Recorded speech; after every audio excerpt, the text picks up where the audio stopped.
నమస్కారం. మా తెలంగాణ టీవీ వార్తలకు స్వాగతం. ముందుగా వార్తల్లోని ముఖ్యాంశాలు.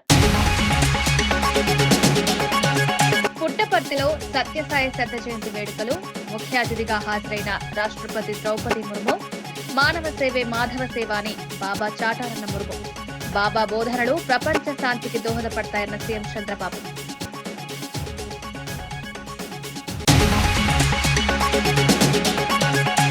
ఇంటిగ్రేటెడ్ స్కూళ్లతో తెలంగాణ విద్యను అప్గ్రేడ్ చేస్తున్న భట్టి. ప్రతి నియోజకవర్గంలో సూపర్ స్కూల్. భట్టి స్పష్టమైన road map. Young India school మోడల్తో కొత్త విద్యాయుగం ప్రారంభం. ప్రపంచ పోటీలకు సిద్ధం చేసే బలమైన విద్యా ప్రణాళికలపై భట్టి ఫోకస్.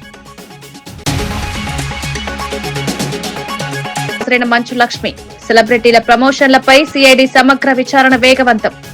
సోషల్ మీడియా పోస్టులు, చెల్లింపుల లావాదేవీలపై అధికారుల దృష్టి. అక్రమ బెట్టింగ్ పై కఠిన చర్యలకు ప్రభుత్వం సిద్దమన్న సిఐడి హెచ్చరిక. రైతులకు అన్యాయం జరగనివ్వం అన్న మంత్రి నారాయణ. సిఆర్డీఏ కార్యాలయంలో సమావేశమైన త్రిసభ్య కమిటీ. రైతు జేఏసీ ప్రతినిధులు కూడా హాజరు. రైతులు లేవనెత్తిన అంశాల రాజధాని రైతుల సమస్యల పరిష్కారంపై నేడు త్రిసభ్య కమిటీ ముఖ్య సమావేశం జరిగింది. ఈ భేటీలో కేంద్ర మంత్రి పెమ్మసాని, రాష్ట్ర మంత్రి నారాయణ, ఎమ్మెల్యే శ్రవణ్ కుమార్ తో పాటు సిఆర్డీఏ అధికారులు పాల్గొన్నారు. రాజధాని నిర్మాణంలో ఏ రైతు అన్యాయం అనుభవించకుండా ప్రభుత్వం కట్టుదిట్టమైన చర్యలు తీసుకుంటుందని మంత్రి నారాయణ తెలిపారు. గతంలో నిలిచిపోయిన ప్రక్రియలను వేగవంతం చేస్తున్నామని, ప్రతిరోజు ఫ్లాట్ల రిజిస్ట్రేషన్లు జరుగుతున్నాయని స్పష్టం చేశారు. ఇప్పటికే భారీ శాతం పనులు పూర్తయ్యాయని, ఇంకా కేవలం 719 ఎకరాలకు మాత్రమే ఫ్లాట్ల కేటాయింపు మిగిలిందని వెల్లడించారు. రైతులు ఎవరి ప్రలోభాలకు లోను కావద్దని, స్వార్థ ప్రయోజనాల కోసం ఒకరిద్దరు వ్యాప్తి చేస్తున్న తప్పుడు సమాచారంపై నమ్మకం ఉంచొద్దని మంత్రి సూచించారు. గౌరవనీయ మంత్రివర్యులు, అదేవిధంగా స్థానిక శాసనసభ్యులు మరియు సిఆర్డీ అధికారులు అందరూ కూడా యాక్చువల్గా ఈరోజు డీటెయిల్గా కొంతమంది రైతులు కూడా వచ్చారు. వాళ్ళతో కూడా డిస్కస్ చేయడం జరిగింది. అనేక విషయాల్ని ఆల్రెడీ 15 days బ్యాక్ యాక్చువల్గా మంత్రివర్యులతోనూ ఎమ్మెల్యేలతోనూ కూర్చొని డిస్కస్ చేసాం. దాని మీద అంత డేటాను వీటిలన్నిటి కూడా చాలా డీటెయిల్గా యాక్చువల్గా ఇప్పుడు మంత్రి గారు వివరించారు. ఇవన్నీ కూడా ప్రతి రైతుకి, ఏ రైతైతే ముఖ్యమంత్రి గారి మీద నమ్మకంతో అమరావతి రాజధానికి. సిద్దిపేట జిల్లాలోని గజ్వేల్ సమీకృత కార్యాలయంలో నేడు ఇందిరా మహిళా శక్తి చీరల పంపిణీ కార్యక్రమం జరిగింది. ఈ కార్యక్రమానికి రాష్ట్ర మంత్రి వివేక్ వెంకటస్వామి ముఖ్య అతిథిగా హాజరయ్యారు. ఆయనతో పాటు ఎమ్మెల్సీ యాదవరెడ్డి, జిల్లా కలెక్టర్ పాల్గొన్నారు. మహిళల సాధికారత కోసం ప్రభుత్వం చేపట్టిన కార్యక్రమాల్లో ఇది ముఖ్యమైందని మంత్రి వివేక్ తెలిపారు. ఆర్థికంగా వెనుకబడిన మహిళలకు ఈ చీరల పంపిణీ ద్వారా కొంతమేర సాయం అందుతుందని, ప్రతి మహిళకు చేరేలా అధికారులు సమగ్ర ప్రణాళిక రూపొందించారని పేర్కొన్నారు. అన్ని మండలాలకు చెందిన మహిళలకు ఈరోజు చీరల పంపిణీ కార్యక్రమం జరుగుతుంది. ఇంతకుముందు టీఆర్ఎస్ హయాంలో బతుకమ్మ చీరలు అని చెప్పి గుజరాత్ నుంచి చీరలు అవుట్సోర్సింగ్ చేసినారు. అక్కడ కమిషన్లో ఏందో తెలియదు, కానీ క్వాలిటీ చీరలేమో చాలా బ్యాడ్ ఉండే. మహిళలు ఆ చీరలు కట్టుకోలేదు. ఈసారి ఇందిరమ్మ మహిళా శక్తి చీరలు ఏదైతే పంపిణీ చేశారో మహిళలందరూ కూడా ఇంత మంచి క్వాలిటీ సారీస్ రాష్ట్ర ప్రభుత్వం తెలంగాణలోనే ఈ చీరలన్నీ కూడా కుట్టి పంపిణీ చేయడం జరుగుతుంది. రేవంత్ రెడ్డి గారు మహిళా శక్తి పెంచాలని చెప్పి మొన్న బ్యాంకు లింకేజ్ కూడా సిద్దిపేట డిస్ట్రిక్ట్ లో 600 కోట్ల బ్యాంక్ सत्यसाई बाबा के आशीर्वाद से प्रशांति మహిళలకు में आकर 28 కోట్ల రూపాయలు उनके जन्म शताब्दी समारोह में भाग लेकर మహిళలకు ఫ్రీ బస్ ట్రావెల్ अनुभव हो అన్ని కూడా మహిళా శక్తి పెంచాలని చెప్పి చర్యలు తీసుకుంటుంది. ఈ సందర్భమున అందరికీ కూడా ఇది 2 साल पहले 2023 में इस सभागृह में और ఇవ్వడము 500 రూపాయల सत्यसाई बाबा के समाधि पीठ में आने का मुझे मौका मिला था, मैं और एक बार आने का जो मुझे अवसर दिया गया, इसलिए ऑर्गेनाइजेशन को बहुत बहुत धन्यवाद देना चाहती हूँ। 11,000 ఇందిరమ్మ ఇళ్లలో 9,000 ఇందిరమ్మ ఇళ్లకి ₹1,00,000 బేస్మెంట్ కట్టుకొని प्राचीन काल से ही వాళ్ళందరి हमारे అకౌంట్ లో రావడం జరిగింది. संत ఎవరైతే महात्मा కాలమ్స్ अपने కట్టుకున్నారో कर्म వారికి और కూడా वाणी से समाज का ₹1,00,000 मार्गदर्शन వాళ్ళందరికీ करते అప్పీల్ हैं। చేస్తున్నారు. समाज कल्याण के लिए भी उन महान ఈ వచ్చే आत्माओं 3 ने సంవత్సరాలలో अनेक कार्य किए। 17 లక్షల श्री ఇల్లు सत्य साई बाबा भी ऐसे ही महान विभूतियों में అందరూ కూడా ఆవేదన పడేది అవసరం अपना లేదు. विशेष అందరికీ स्थान रखते हैं। అర్హతలో ఉన్న వాళ్ళందరికీ కూడా उन्होंने भी स्वदेव समाज कल्याण और लोगों की भलाई के लिए दिसंबर తర్వాత कार्य किया है। ఇంకొక श्री 3,500 सत्य साई बाबा ఇల్లులు ఒక్కొక్క emphasized on the నియోజకవర్గానికి belief that మళ్ళా శాంక్షన్ service to అందరికీ mankind కూడా is service ఇల్లులు to God. లభించేలాగా రాష్ట్ర He ప్రభుత్వం పనిచేస్తుంది. exhorted his పుట్టపర్తిలో devotees నిర్వహించిన to Shri follow Sathya Sai his శత idea. జయంతి ఉత్సవాలకు రాష్ట్రపతి ద్రౌపది He ముర్ము oriented హాజరయ్యారు.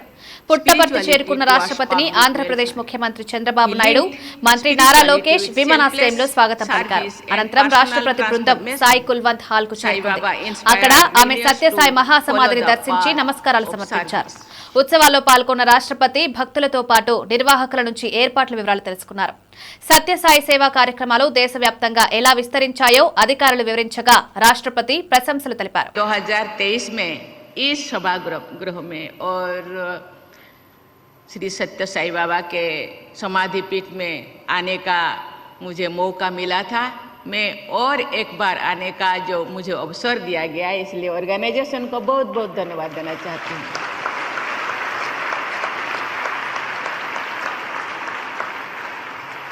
प्राचीन काल से ही हमारे सत्य संत महात्मा अपने कर्म और वाणी से समाज का मार्गदर्शन करते रहे हैं।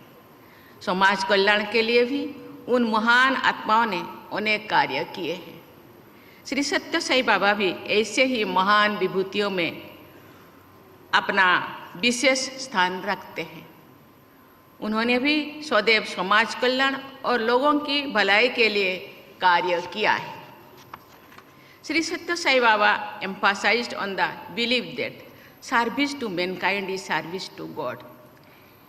He exhorted his devotees to follow his ideal. He oriented spirituality towards public welfare. He linked spirituality with selfless service and personal transformation. Sai Baba inspired millions to follow the path of service. Betting యాప్ల promotion కేసులో సినీ నటి మంచు లక్ష్మి నేడు CID విచారణకు హాజరయ్యారు. ఆమెను కేసుకు సంబంధించిన ప్రమోషన్లు, చెల్లింపులు, సోషల్ మీడియా ప్రచారం వంటి అంశాలపై అధికారులు వివరంగా ప్రశ్నించినట్లు తెలుస్తోంది. దిగ్విజయంగా కొనసాగుతున్న ఈ విచారణలో ఇప్పటికే పలువురు ప్రముఖులను సిఐడి పిలిచి స్టేట్మెంట్లు నమోదు చేసింది. శ్రీముఖి, నిధి అగర్వాల్, సనీ యాదవ్, అమృత చౌదరి, టేస్టీ తేజ, రాణా, ప్రకాష్ రాజ్ల నుంచి ఇప్పటికే సిఐడి సమాచారం సేకరించింది. ఈ సెలబ్రిటీలు సంబంధిత యాప్లను ఎప్పుడు, ఎలా ప్రమోట్ చేశారు, ప్రమోషన్ ఒప్పందాలు ఎలా జరిగాయి అనే వివరాలను అధికారులు తెలుసుకున్నారు. తెలంగాణలో యంగ్ ఇండియా ఇంటిగ్రేటెడ్ స్కూల్స్ రాష్ట్ర విద్యా వ్యవస్థలో పెద్ద మార్పుకు దారితీయనున్నాయని డిప్యూటీ సీఎం భట్టి విక్రమార్క తెలిపారు. ప్రపంచంతో పోటీ పడేలా ఈ స్కూళ్లలో బోధనా విధానాలను రూపొందిస్తున్నట్లు వివరించారు. ఆధునిక సదుపాయాలు, డిజిటల్ క్లాస్ రూమ్స్, అంతర్జాతీయ ప్రమాణాల హాస్టల్ సౌకర్యాలతో ఈ స్కూల్స్ నిర్మాణం జరుగుతుందన్నారు. రాష్ట్ర వ్యాప్తంగా ప్రతి నియోజకవర్గంలో ఒక ఇంటిగ్రేటెడ్ రెసిడెన్షియల్ స్కూల్ వ్యవస్థను ఏర్పాటు చేస్తున్నామని, ఒక్కో స్కూల్ను సుమారు 200 కోట్ల వ్యయంతో నిర్మిస్తున్నామని భట్టి తెలిపారు. Young India integrated residential school అనేది ఒక గేమ్ చేంజర్. సమాజంలో పుట్టిన ప్రతి బిడ్డ ప్రభుత్వ పరంగా ప్రపంచంతో పోటీ పడేటువంటి ఇటువంటి పాఠశాలలో చదువుకొని కేవలం ఈ దేశంలో ఉన్నటువంటి రాష్ట్రాలతో కాదు, ఈ ప్రపంచీకరణ జరుగుతున్నటువంటి సందర్భంగా ప్రపంచంతోనే పోటీ పడే స్థాయిలో మన బిడ్డలు ఎదగాలనేటువంటి ఆలోచనతోనే ఈ యంగ్ ఇండియా ఇంటిగ్రేటెడ్ రెసిడెన్షియల్ స్కూల్ని రాష్ట్ర వ్యాప్తంగా ప్రతి శాసనసభ నియోజకవర్గంలో కనీసం ఒక్క స్కూల్కి తగ్గకుండా శాంక్షన్ చేసి, అందులో భాగంగానే ఈరోజు వైరా శాసనసభ నియోజకవర్గమైన వైరా పట్టణంలో కూడా ఈరోజు భూమి పూజ కార్యక్రమం చేసుకున్నాం. ఒక్కొక్క స్కూల్కి దాదాపు 200 కోట్ల రూపాయలతో ఈ స్కూల్ నిర్మాణం జరుగుతాం.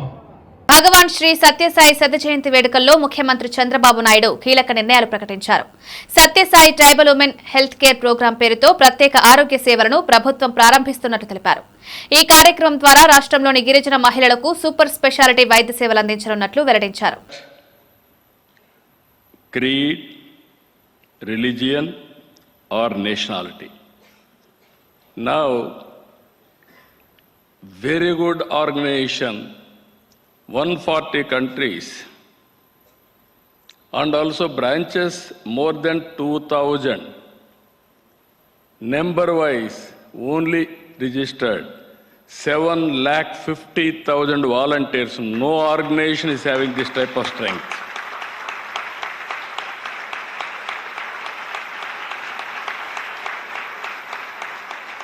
Today, we are launching the Sri Satya Sai Women Healthcare Program. This initiative focuses on delivering health care, both preventive and curative tribal women. This includes providing multi-speciality medical care through telemedicine, medical screening for anemia, breast and cervical cancer, and making clean drinking water available. Sangareddy జిల్లా సింగూరు ప్రాజెక్టును నేడు అధ్యయన బృందం సమగ్రంగా పరిశీలించింది. Project మరమ్మతులకు సంబంధించిన 90 ml water plant పనులను ప్రత్యక్షంగా పరిశీలించిన బృందం అవసరమైతే ప్రాజెక్టును ఖాళీ చేసే పరిస్థితుల్లో 3 జిల్లాలకు తాగునీటి సమస్యలు ఎలా ఏర్పడతాయనే అంశంపై అధ్యయనం చేసింది. ప్రస్తుతం సింగూరులో 16 టీఎంసీల నీరు నిల్వ ఉండగా 6 టీఎంసీలను విడుదల చేసి 10 టీఎంసీలతోనే మరమ్మతులు చేపట్టాలనే ప్రతిపాదనను నీటిపారుదల శాఖ సిద్ధం చేసింది. డేంజర్ జోన్ గా మారిన ప్రాజెక్టు పరిస్థితులపై ప్రభుత్వం తీసుకోవాల్సిన చర్యల కోసం పూర్తి నివేదికను బృందం త్వరలో సమర్పించనుంది. వాటర్ రిక్వైర్మెంట్స్ దాని ప్రకారంగా ఏ విధంగా ప్లాండ్గా పోవాలో దాని కొరకు ఇన్స్పెక్షన్ చేసుకున్నాము. సో దీని యొక్క డాటా మొత్తం తీసుకొని విత్ ఇన్ 1-2 డేస్లో we will start out the programme. ఆ ప్రోగ్రామ్ గవర్నమెంట్కు సబ్మిట్ చేస్తాం.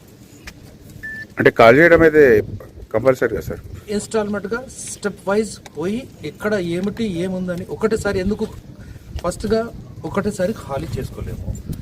వాటర్ సప్లై ఎంతవరకు సేఫ్ గార్డ్ చేసుకుంటా ఖాళీ చేసుకుంటా పోగలుగుతామో అన్నిటినీ బ్యాలెన్స్ చేసుకొని స్టెప్ వైజ్ డిప్లీట్ చేసుకుంటా అబ్జర్వ్ చేసుకుంటా నెసెసిటీ ప్రకారంగా we will go up to the bottom. ఎప్పుడు స్టార్ట్ చేస్తారు సార్ కాల్ చేయడం? 1 week లో ప్లాన్ చేసుకొని గవర్నమెంట్ తోటి పర్మిషన్ తీసుకొని అందరితోటి విల్ ఫర్దర్ మీకు రిపోర్ట్ ఇచ్చేస్తాం. మిషన్ వైర్ ఏదైనా బంద్ అయిపోతుంది కదా సార్? ఆల్టర్నేటివ్ ఇమ్మీడియట్ గా ఏం బంద్ చేస్తాం, స్టెప్ వైజ్ పోతాం సార్. అంటే జిల్లా ప్రజలు అయితే ఫుల్ ఆందోళనతో ఉన్నారు సార్. డ్రింకింగ్ వాటర్ ప్రాబ్లం అవుతుంది, సేద్యానికి వాటర్ ప్రాబ్లం అవుతుంది. ఆందోళన చెందాల్సిన అవసరం లేదు. చెప్తున్నా కదండి, స్టెప్ వైజ్ దించుకుంటా పోతాము. దించుకుంటా పోయి ఒక్కొక్క బర్మ్ లెవెల్కు ఒక్కొక్క లెవెల్కు ఎంత స్ట్రెంత్ ఉంది ఏముంది అనలైజ్ చేసుకుంటా ఎక్కడి నుంచి అయితే మనం స్ట్రెంగ్ చేసుకోవాలో ఆ అనలైజ్ చేసుకుంటానే వాటర్ దించుకుంటా పోతాము. కింద అవసరం లేని చోట వరకు దించుకోవాల్సిన అవసరం లేదు to safeguard the drinking water supply. ఇప్పుడు రిపీట్మెంట్ వరకు ఎంత వరకు చేయాల్సి ఉంది సార్? ఎన్ని కిలోమీటర్లు ఎన్ని మీటర్లు అన్నట్టు ఏమైనా ఉందా సార్? అంటే టోటల్ 800 మీటర్స్ ఉంది. మెయిన్ డ్యామేజ్ అయింది. అది కింద లెవెల్ ఇప్పుడైతే ఏదైతే first berm level 518 first berm level 518. ఆ తర్వాత పోయిన తర్వాత మళ్ళీ ఇంకా కింద ఎంతవరకు డ్యామేజ్ ఉందో అసెస్ చేసుకొని నెక్స్ట్ స్టెప్ మళ్ళీ తీసుకుంటామండి. అంటే వర్క్ అయితే ఈ వీక్ లో స్టార్ట్ అవుతుంది. Work week or 15 days. ఎందుకోసం గవర్నమెంట్ నుంచి పర్మిషన్ అవన్నీ తీసుకోవాలి మనం. As of now only engineer లాగా డిసైడ్ చేసుకోకుండా మా మ్యాటర్ మొత్తం గవర్నమెంట్ సబ్మిట్ చేసేస్తాం. దాని ప్రకారంగా ప్రొసీడ్ అవుతాం. కాఫర్ డ్యామ్ స్టాండింగ్ వాటర్ లో కాఫర్ డ్యామ్ కట్టలేము. ఎక్కడైతే అంటే ఫ్రెష్ కన్స్ట్రక్షన్స్ కొరకు ఎక్కడైనా డైవర్షబుల్ ఛాన్స్ ఉన్న చోటనే కాఫర్ డ్యామ్ ఉంటుంది. స్టాండింగ్ నీళ్లలో కాఫర్ డ్యామ్ కట్టలేము. తర్వాత ఏ టెక్నికల్ కెమికల్ మెజర్స్ ఉపయోగించలేము డ్రింకింగ్ వాటర్ కాబట్టి. ఓన్లీ అన్ని మనుషులకు మంచి డ్రింకింగ్ వాటర్ ఉపయోగానికి వచ్చే ఆ మెథడ్స్ తోటే we have to take care. రైతులపై మంత్రి సీతక్క చేసిన వ్యాఖ్యలకు మాజీ ఎమ్మెల్యే జాజాల సురేందర్ తీవ్రంగా స్పందించారు. కామారెడ్డి జిల్లా రామారెడ్డి వరిధాన్యం కొనుగోలు కేంద్రాన్ని సందర్శించిన ఆయన అక్కడ రైతుల సమస్యలను అడిగి తెలుసుకున్నారు. మంత్రి హోదాలో ఉన్న వ్యక్తి రైతులను బాధించే రీతిలో మాట్లాడడం సిగ్గుచేటని జాజాల వ్యాఖ్యానించారు. రైతులే దేశానికి పునాది అన్నారు. 1000 ఎకరాల్లో పంటలు పండించే ఈ వర్గం మనసును దెబ్బతీసేలా వ్యాఖ్యలు చేయడం తగదన్నారు. కొంతమంది రైతులు, కొంతమంది మాజీ ప్రజాప్రతినిధులతోటి ఇక్కడ నిలవడం జరిగింది. మంత్రి వెళ్తున్నారు కదా అని చెప్పి రోడ్డు మీద నిలబడ్డారు. వాళ్ళందరూ కూడా రైతులతోటి కలిసి వాళ్ళందరినీ చూసి మంత్రి సీతక్క గారు కారు ఆపడం జరిగింది. గత యాసంగిలో సన్నడ్లకు బోనస్ రాలేదు అని చెప్పి అడగడంతో ఆమె ఒక మంత్రి హోదాలో కాకుండా ఒక బాధ్యతమైన పదవిలో ఉండి మీరంతా రైతులు గారు చులకనగా మాట్లాడడం చాలా సిగ్గుచేటు. ఇంకోటి ఆమె అవమానపరిచింది యావత్తు తెలంగాణ రైతులను. ఇలా మేము ఒకటే డిమాండ్ చేస్తున్నాం, సీతక్క గారు మీరు వెంటనే ఈ రైతులకు క్షమాపణ చెప్పాలి. ఏఎన్టీయూహెచ్ విశ్వవిద్యాలయ వజ్రోత్సవ వేడుకల్లో ఐటీ శాఖ మంత్రి శ్రీధర్ బాబు ముఖ్య అతిథిగా హాజరయ్యారు. ఈ సందర్భంగా ఆయన మాట్లాడుతూ వర్సిటీ అభివృద్ధికి ప్రభుత్వం అన్ని విధాలుగా అండగా నిలుస్తుందన్నారు. ఇక్కడి విద్యా ప్రమాణాలు దేశవ్యాప్తంగా గుర్తింపు పొందాయని, పరిశోధనలో ముందంజలో ఉన్న ఈ సంస్థను మరింత బలోపేతం చేసే చర్యలకు ప్రభుత్వం కట్టుబడి ఉందన్నారు. ఇంజనీర్లతో కలిసి పనిచేయడం తనకి ఎప్పుడూ కొత్త అనుభూతినిస్తుందని అన్నారు. క్లిష్ట సమస్యలు వచ్చినప్పుడల్లా వాటిని సులభంగా పరిష్కరించే సామర్థ్యం ఇంజనీర్లకే ప్రత్యేకమని ఆయన కొనియాడారు. With engineers, when I interact with these engineers, I realize something. Engineers are definitely the unique species. I mean to say, they are the unique individuals. They can crack the toughest technical problem in 10 minutes. No matter how complicated the challenge is the first response of basically an engineer is always the same. What I feel, what I have experienced is, it's possible. Let us make us try. లంక భూముల సమస్యను మాజీ CM Jagan మరింత జటిలం చేశారని కేంద్ర మంత్రి పెమ్మసాని చంద్రశేఖర్ తీవ్రమైన విమర్శలు చేశారు. అమరావతిలో పాత్రికేయులతో మాట్లాడిన ఆయన జగన్ పాలనలో తీసుకున్న ఏకపక్ష నిర్ణయాలు అభివృద్ధి పనులను నిలిపివేశాయన్నారు. గ్రామాల స్థల వివాదాలు అలాగే భూసేకరణకు సంబంధించిన పాత కేసులు పరిష్కార దిశలో ఉండగా వైఎస్ఆర్ కాంగ్రెస్ ప్రభుత్వం తీసుకున్న చర్యలు పరిస్థితులను మరింత సంక్లిష్టం చేశాయని పేర్కొన్నారు. అసైన్డ్ ల్యాండ్స్ వచ్చేటప్పటికి 290 ఎకరాలు ఉన్నాయి. అంటే ఈ అసైన్డ్ ల్యాండ్స్ వేరే వాళ్ళకి అమ్మడానికి వీల్లేదు.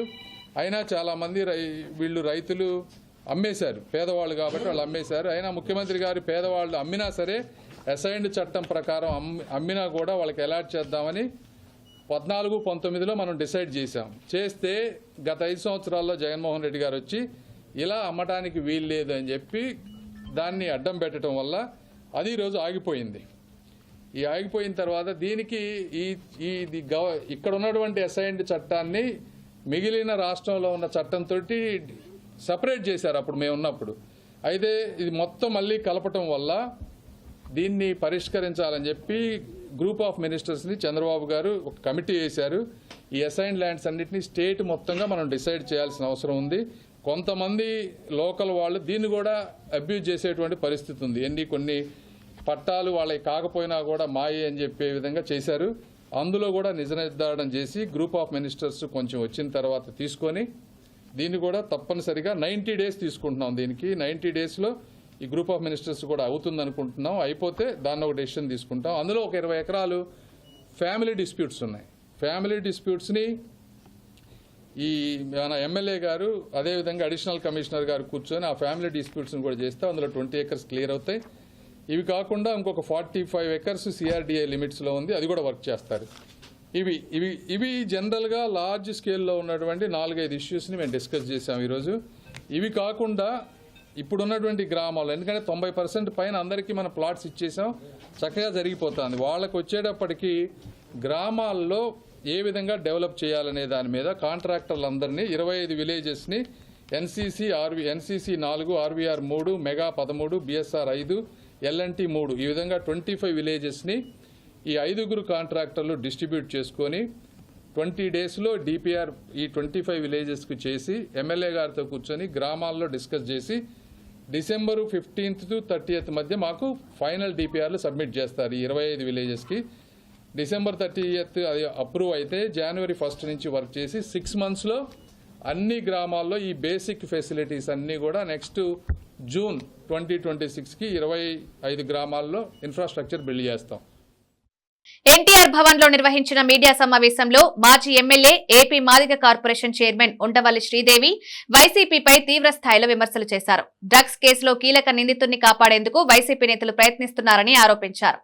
అమరావతి నుంచి ప్రత్యక్ష ప్రసారంలో మాట్లాడుతూ రాష్ట్రంలో డ్రగ్స్ ముఠాలకు రాజకీయ వెన్నుపోటు లేకపోతే ఇంత విస్తృతంగా వ్యాప్తి చెందే అవకాశం లేదని శ్రీదేవి. చాలా మంది ఎవరైతే మరి ఈ డి అడిక్షన్ సెంటర్స్కి వెళ్ళండి అని తల్లిదండ్రులు వాళ్ళు ప్రోత్సహిస్తే వాళ్ళు వెళ్ళకపోగా కనీసం మర్డర్స్ చేసైనా ఎవరి దగ్గర కొట్టైనా డబ్బులు తీసుకొని అవి డ్రగ్స్ తీసుకుందే వాళ్ళు జీవించలేని పరిస్థితి. ఎప్పుడైతే మనం డ్రగ్స్ని విత్డ్రా చేస్తామో వాళ్ళకి డెలీరియం ట్రిమ్మర్స్ అంటారు. అంటే ట్రిమ్మర్స్ అంటే చేతులు వణకటం. ఇలా స్టార్ట్ అయినప్పుడు వాళ్ళు ఒక సూడో యాక్టివ్గా అయిపోయి వాళ్ళు ట్రిమ్మర్స్తో వాళ్ళు సరిగా భోజనం కూడా తీసుకోక వాళ్ళు ఫిట్స్తో బాధపడుతుంటారు.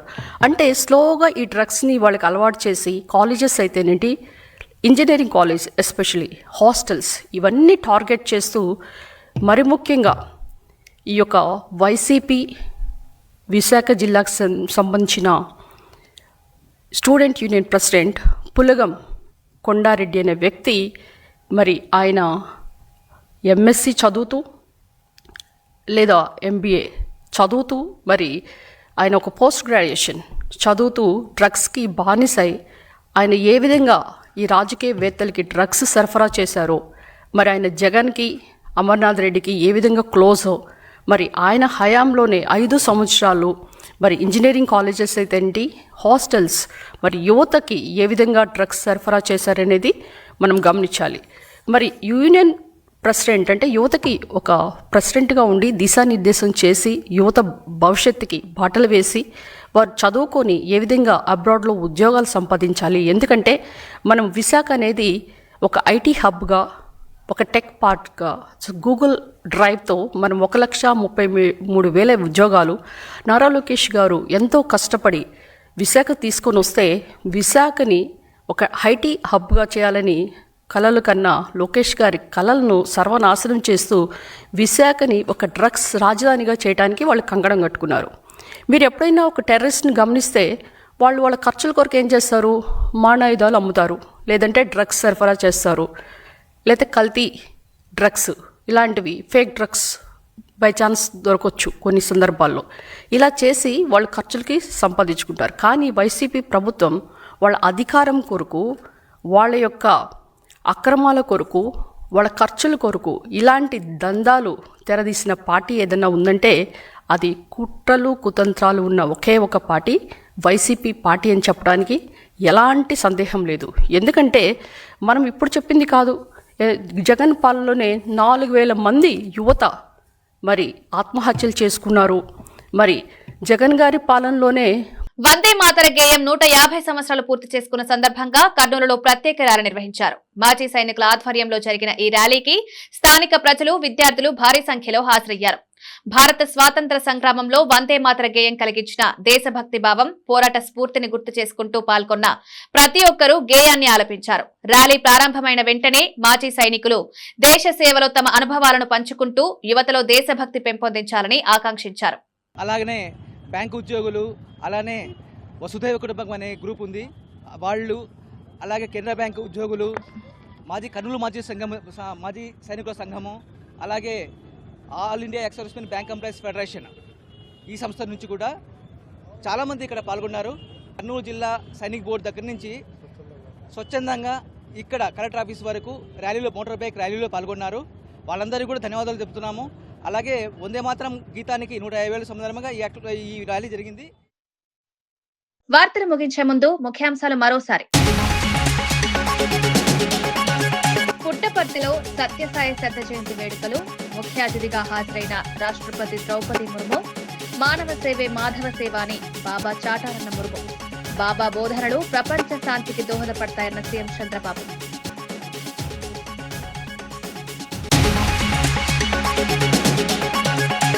ఇంటిగ్రేటెడ్ స్కూళ్లతో తెలంగాణ విద్యను అప్గ్రేడ్ చేస్తున్న భట్టి. ప్రతి నియోజకవర్గంలో సూపర్ స్కూల్. భట్టి స్పష్టమైన road map. Young India school మోడల్తో కొత్త విద్యాయుగం ప్రారంభం. ప్రపంచ పోటీలకు సిద్ధం చేసే బలమైన విద్యా ప్రణాళికలపై భట్టి ఫోకస్. మంచు లక్ష్మి సెలబ్రిటీల ప్రమోషన్లపై సిఐడి సమగ్ర విచారణ వేగవంతం. సోషల్ మీడియా పోస్టులు, చెల్లింపుల లావాదేవీలపై అధికారుల దృష్టి. అక్రమ బెట్టింగ్ పై కఠిన చర్యలకు ప్రభుత్వం సిద్దమన్న సిఐడి హెచ్చరిక. రైతులకు అన్యాయం జరగనివ్వం అన్న మంత్రి నారాయణ. సిఆర్డీఏ కార్యాలయంలో సమావేశమైన త్రిసభ్య కమిటీ. రైతు జేఏసీ ప్రతినిధులు కూడా హాజరు. రైతులు లేవనెత్తిన అంశాల. ఇవి ఈనాటి వార్తా విషయాలు. మరో బులెటిన్ లో మళ్ళీ కలుద్దాం. నమస్కారం.